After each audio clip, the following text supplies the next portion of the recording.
little bit of side tangent here before we start.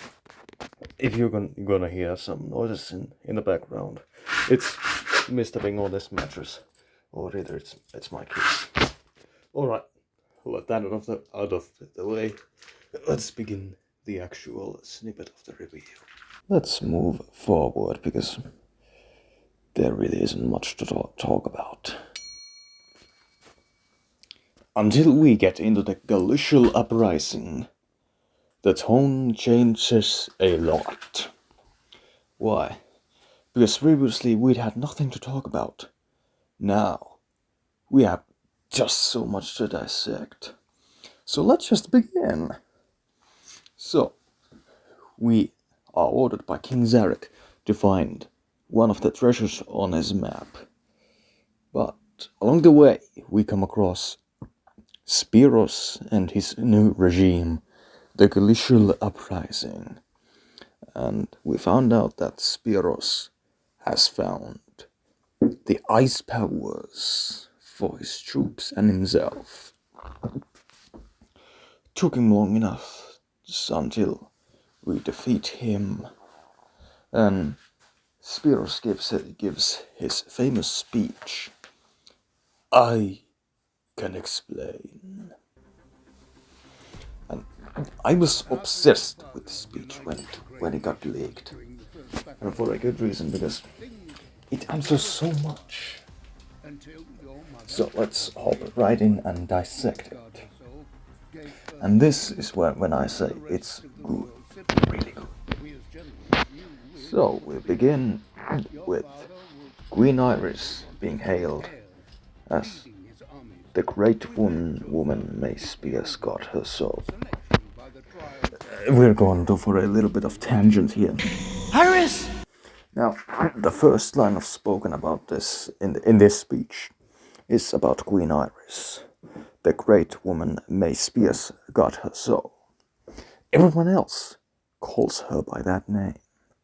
However, King Zarek, he doesn't even want to talk about her, even though Order's capital is named after Queen Iris, capital Iris. And just by the Iris! So Iris! The nickname she has. So there must be something lurking in the darkness. Don't know, maybe Zarek blames himself on something. Or it's just something we're not supposed to know yet. Well, we can only hope answers for that. Because Crazy J writing. Now, to the back on the red track. So, the royal siblings are born, and King Zarek wishes them to be the leaders of his armies. However, the old generals beg Zarek to keep the old ways, selection by the trials of superiority. And now, I've already criticized this plot point. Now, it's a bit of outdated, and I have realized few details, but the core still stands. And also, new information has gotten into my head. So let's start with it. The trials of superiority are an abysmal way of choosing a leader at first glance. What is the general's job on the field? Give commands. Yes. Make plans. Yes. However, the only time we see the generals on the field, they're just a specialized unit on the field, just stronger than everyone else. And they seemingly have their own armies, but they're not really the ones who control it. We don't see them making any decisions. So, after all, the trials of superiority, a battle tournament which tests strength and the skills of each weapon's user. Barely none of it has any anything to do with intelligence or strategical intelligence. No, it's sort of all about skill and pure strength and abilities. Of course, you need intelligence to win those trials. But after all, we don't really see that. Well, back on the red track again. So I tangent over. So, the externals fall off. The royal siblings are now the current leaders of each of the faction in the Order army. And now, I've already criticized this. Why the ex-generals exactly had to leave? Why they would have been reduced to just being simple infantry? Because Spearos talks about himself being sworn to protect the royal siblings, not to take orders from children. So, they could have left with some special missions on their own. So they wouldn't be just, okay, you're no longer the number one. Now, to the front lines, fighting like us, just another one in the lines. No, it doesn't really seem that way. And Spearos even keeps his place in the army. He stays in the army, he doesn't keep anything. Although, his special assignment to protect the royal siblings, what I understood. However, Spearos only left after Atreus became the leader of the Spearans and not him after the departure of Prince Chadikai. What about the rest of the generals? Did they leave when Spearos left? Or even before Spearos left? Because Spearos talks about them being split by rebel recruiters. Tempted by the prospects of taking back what was theirs. So wouldn't be really surprised if they left before Spearos, but Spearos still left the army only after him being humiliated in such a way.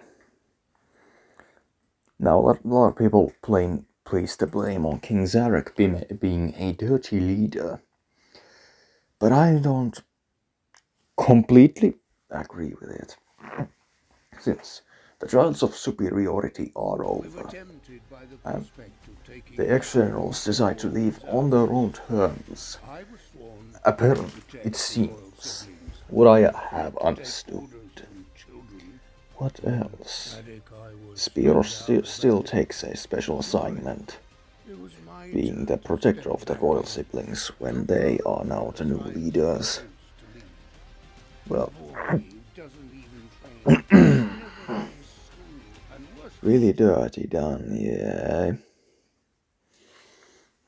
While they still could have had special positions.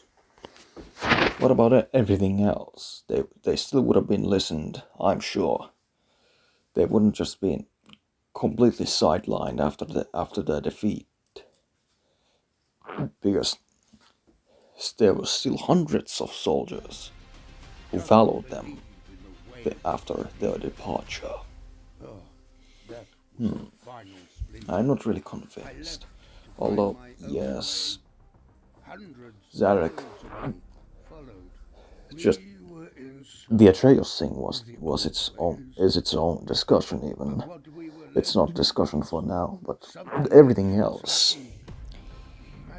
Assigning a child, Adekai, he could barely see over his shield, Spearos explained.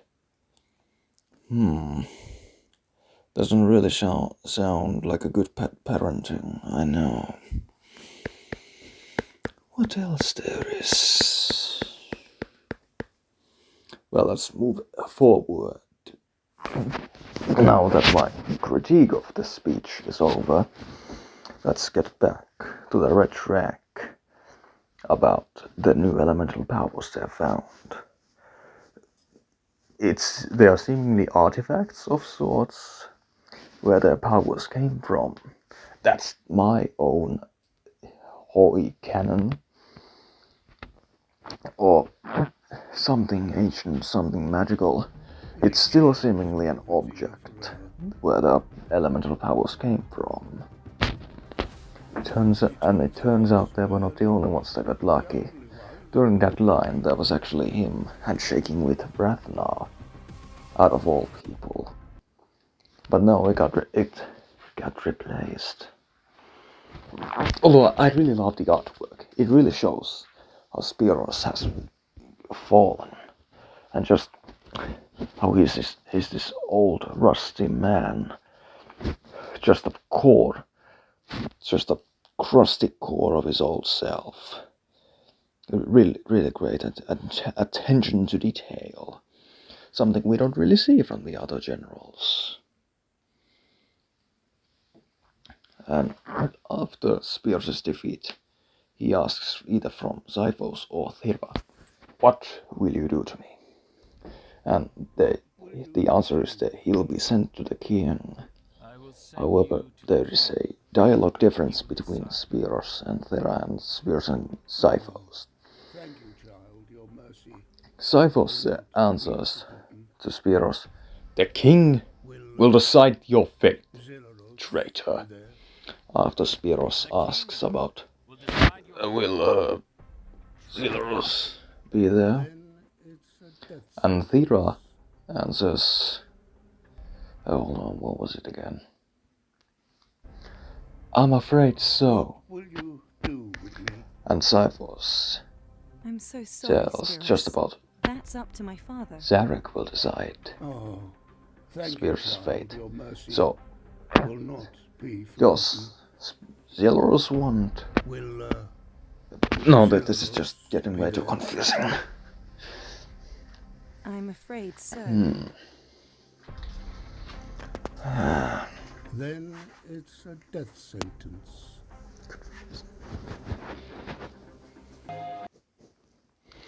But no, none of the generals really lose their lives. They're just being captured. Even Zyphos shows his own frustration on it. Even though Spearos is confident that it's going to be a death sentence, though it wasn't. His answer is either Zarek decides his fate, then it's a death sentence. Zelaros is there, then it's a death sentence. And even some cut dialogue, originally he said, then it's a death sentence. He hates me now. But nowadays it's just, then it's a death sentence. Don't know why that was cut out. Just prevent further confusion, I guess. But now, the glacial uprising is over, and we get into the woodland tribes of Inamortar.